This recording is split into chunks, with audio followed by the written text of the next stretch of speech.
Mes chers compatriotes, honorables Congolais, bonjour. C'est un réel plaisir pour moi de m'adresser à vous en ces jours de festivités. La raison pour laquelle je m'adresse à vous aujourd'hui, c'est pour vous présenter notre organisation politique que nous avons baptisée Congolais Unis pour la République, en sigle CUR. CUR est un parti politique jeune, nanti d'un idéal fédérateur, pacificateur. Nous ne sommes pas des opposants, parce que les conditions d'une opposition claire au Congo ne sont pas réunies.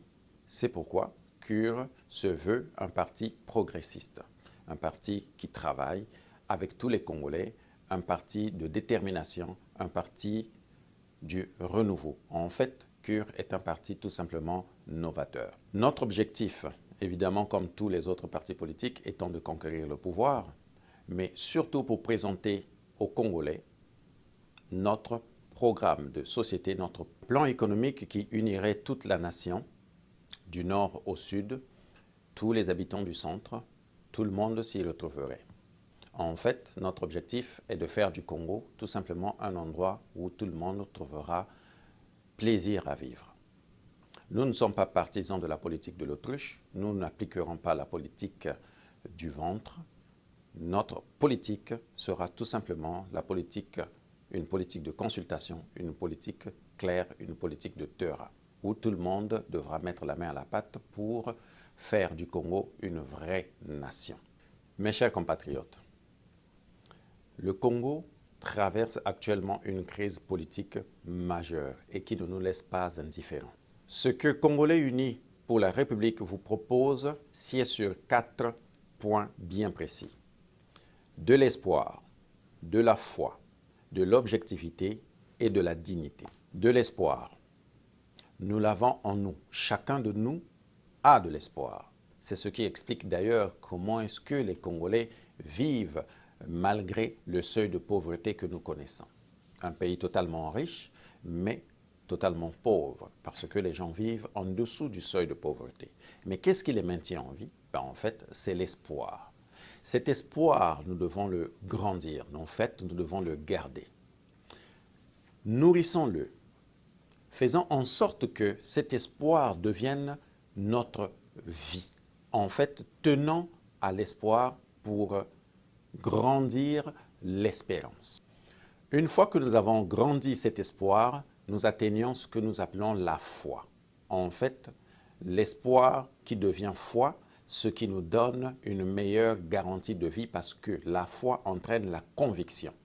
C'est ce qui m'emmène au second point pour vous parler de la foi. Fondée sur un espoir bien nanti, la foi s'installe et se cristallise en fonction de l'objectif à atteindre. Mais il arrive que notre foi soit altérée. Évidemment, il y a des éléments qui peuvent faire en sorte que cette foi soit altérée. Des éléments politiques, des politiques qui ne nous permettent pas d'évoluer, qui ne nous permettent pas de nous expliquer et finalement qui biffent notre foi. Mais nous devons être encore plus forts que cette foi-là. Nous devons la nourrir, nous devons la conserver. Nous devons en fait maintenir cette petite flamme qu'il y a en nous, que nous appelons la foi, parce que nous pensons que le Congo ne peut pas reposer simplement sur la main d'une seule personne. C'est insensé. Par conséquent, il y a toujours quelqu'un qui aura la possibilité de nous sortir de là. Cela nous rappelle l'histoire de Louis XIV. En fait, si vous savez, vous connaissez l'histoire de Louis XIV, ils étaient deux. En fait, ils étaient des jumeaux. Le premier qui était le roi de France étant mauvais, le second était meilleur et il a rendu à la France toute sa grandeur. C'est exactement ce qui pourrait se passer au Congo. C'est de cette foi que je vous parle. Une foi qui permet aux hommes de grandir. Une foi qui nous permet de sortir de notre quête gagnant. En fait, pas pour nous, mais pour nous tous les Congolais. Nous avons besoin de cette foi. Nous avons besoin de tous les acteurs politiques qui sont capables d'investir, de s'investir dans cette foi pour que le Congo devienne un pays qui recevrait tout le monde. De quelle foi on parle? Nous parlons de la foi qui touche les cœurs. Nous parlons de la foi qui appelle les bonnes âmes. et nous parlons de la foi qui permet de comprendre les autres. Une fois unis, nous aurons ce que nous allons appeler dans notre troisième présentation de l'objectivité. Cette foi qui se transforme en objectivité nous permet de garantir un succès sans égal. Généralement, les gens qui ont l'espoir, qui ont la foi, mais ils manquent d'objectivité. Ils ont l'espoir, ils ont la foi, et ils pensent que Dieu fera tout. Non, mes chers compatriotes, Dieu a déjà tout fait. C'est à nous d'aller chercher maintenant ce qu'il faut pour réussir. Et pour réussir, il nous faut des objectifs. Soyons déterminés. En fait, l'objectivité est tout simplement la détermination. Il y a eu des gens dans ce monde qui se sont battus, bec et ongle, corps et âme, pour l'indépendance d'une race ou d'une nation. Nous parlons par exemple de Mandela, nous parlons par exemple de Martin Luther King, nous pouvons aussi parler de Marien Ngouabi, et nous pouvons parler de Malcolm X. Et il y a tellement d'exemples que je peux vous donner, mais ces gens-là avaient une valeur. C'était la détermination. Et cette détermination, c'était l'objectivité. Pourquoi risqueraient-ils leur vie pour sauver une vie ou deux? Non. Ils voulaient sauver toute une nation. Dans le cas de Malcolm X et de Martin Luther King, et même de Mandela, c'était la race noire. Aujourd'hui, nous, qui voulons-nous sauver? Mais tout simplement les Congolais, y compris notre président de la République. Nous voulons sauver tout le monde. Nous voulons éviter à ce que le Congo s'embrase comme jadis nous l'avons connu en 93 et en 97. Deux guerres meurtrières, deux guerres qui ont coûté la vie à d'innocentes personnes. Pourquoi? Mais parce qu'il nous a manqué l'objectivité. Les gens ont voulu prendre le pouvoir pour des raisons que nous connaissons, des raisons personnelles, des raisons pécuniaires, des raisons de tribu, des raisons de... En fait, il y a tellement de raisons, mais aujourd'hui, nous voulons pour le Congo ce qu'on appelle une valeur morale. Une toute petite valeur morale, symbolique, qui ferait que le Congo devienne un grand pays, une grande nation, avec autant de richesses que nous avons. C'est pourquoi, honorables Congolais, je vous invite à l'objectivité. Mettez le cap sur l'objectivité, cela nous évitera des conflits stupides, des conflits qui ne devraient pas avoir lieu. Et une personne nantie d'une certaine détermination, nantie de l'objectivité, va à la rencontre du succès. Pourquoi? Parce qu'il est tout simplement déterminé, il est tout simplement objectif. Le tout, si nous faisons un retour en arrière, ce que nous appelons l'introspection, le Congo a connu beaucoup de difficultés. Je vous épargne les assassinats et autres. Aujourd'hui, le Congolais veut fonder son espoir sur la foi. Une foi qui vient s'installer sur l'objectivité. Et de cette objectivité, nous allons chercher ce qu'on appelle la fierté et la dignité. C'est ce qui couronnera le succès du Congo. C'est pourquoi nous devons atteindre en fait notre dignité. Jadis, nous étions un pays où les Ouest-Africains, quasiment toute l'Afrique venait étudier au Congo. Mais aujourd'hui, ce n'est plus le cas. Rendons-nous compte de cela. Le Burkina Faso nous dépasse de très loin. Avant, les Ivoiriens venaient étudier au Congo. Aujourd'hui, c'est sens inverse. Alors, où est notre dignité? Cette dignité-là ne dépend pas seulement du Congolais, du simple citoyen. Non, cette dignité part du président de la République pour descendre au plus petit des Congolais. Parce que si notre président de la République n'est pas respecté, n'est pas digne, c'est tous les Congolais qui ne le sont point. Permettez-moi maintenant de vous exposer sur la dignité. Ce point, honorable Congolais, s'adresse beaucoup plus, en fait directement au président de la République. La question qui lui est posée, en fait, est la suivante.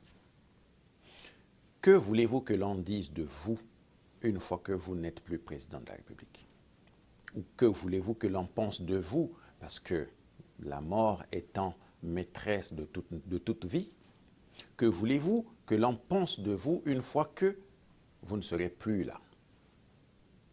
Voulez-vous que l'on pense de vous que vous étiez ce que vous êtes, ou un dictateur, ou tout simplement voulez-vous que l'on dise, que l'on reconnaisse de vous des vraies valeurs? Posez-vous des questions. Pourquoi on parle de dignité? On parle de dignité parce que tout chef d'État doit en être digne. Ce n'est pas parce que vous êtes président de la République que vous êtes digne de l'être ou que vous avez une quelconque dignité aux yeux de vos pairs.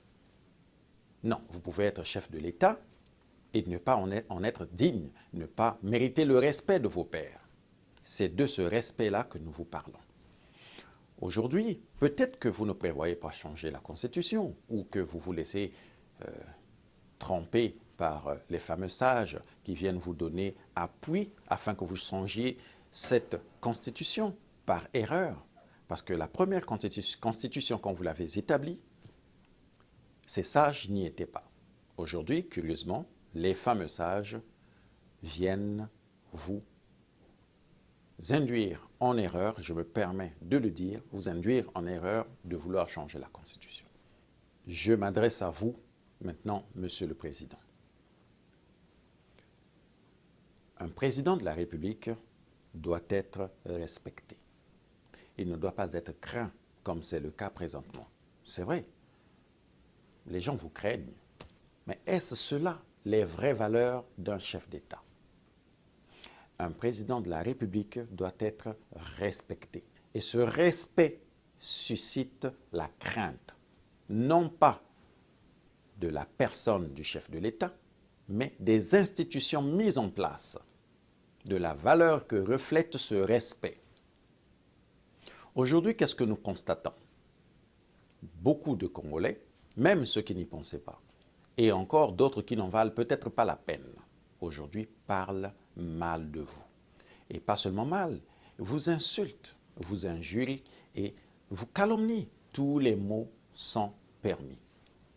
Ce n'est pas ce que moi, personnellement, j'attendais de vous, Monsieur le Président. Parce que je m'en vais vous dire directement, vous êtes d'abord un père pour nous. Vous nous avez vus naître. Nous ne sommes pas de votre génération. Nous ne pouvons pas nous frotter à vous. Ça ne devrait pas être possible. Mais comment pouvez-vous nous donner cette possibilité-là de dire tout ce que nous pensons sur vous? Tout simplement parce que vous voulez vous frotter à nous, ce qui n'est pas recommandé. Nous sommes, en somme, nous sommes vos enfants. Mais qu'est-ce qui se passe aujourd'hui? Je vais vous faire un petit récit. Nous étions enfants, vous étiez là. Nous avons grandi, vous êtes là. Nous avons des enfants, vous êtes toujours là. Nos enfants grandissent en des enfants, vous êtes encore là. Certains de nos amis avec lesquels nous avons grandi meurent. Et vous, vous êtes toujours là. À un moment donné, Monsieur le Président, dites-vous que ce n'est pas parce que nous ne vous aimons pas. Non, c'est faux. Non, c'est tout simplement parce que c'est beaucoup trop.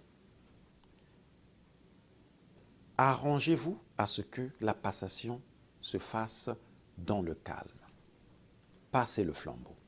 Nous pensons que vous êtes fatigué, vous êtes une personne, vous avez beaucoup travaillé, vous avez fait de votre mieux, mais à un moment donné, vous êtes fatigué.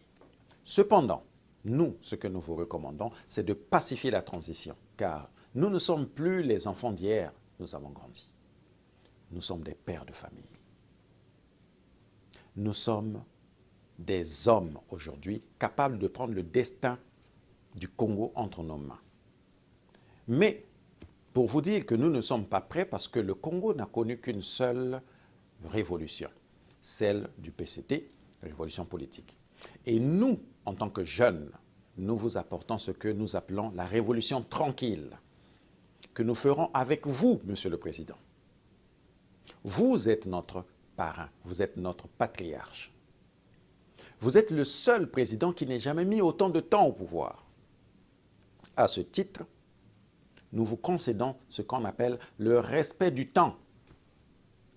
Et ce temps aujourd'hui nous est important pour essayer de reprendre ce que vous avez commencé et le terminer. Nous vous demandons humblement, Monsieur le Président, de pacifier le Congo. Permettez-nous d'être vos enfants et non vos ennemis. Parce que nous ne voulons pas être vos ennemis. Nous voulons tout simplement être les enfants du Congo, sachant que vous êtes là, dans votre village, comme consultant. Soyez ce monarque-là que l'on consulte en cas de crise ou tout simplement pour donner une orientation à notre pays. Nous voulons que vous restiez là. Nous voulons que vous habitez au Congo. Nous voulons vous consulter. Parce que personne d'autre n'a autant d'expérience politique que vous au Congo. Mais une transition doit avoir lieu. Et cette transition dépend de vous, Monsieur le Président. Ne vous obstinez pas à vouloir changer la Constitution. Ne le faites pas, vous. Laissez le peuple congolais décider de son propre sort.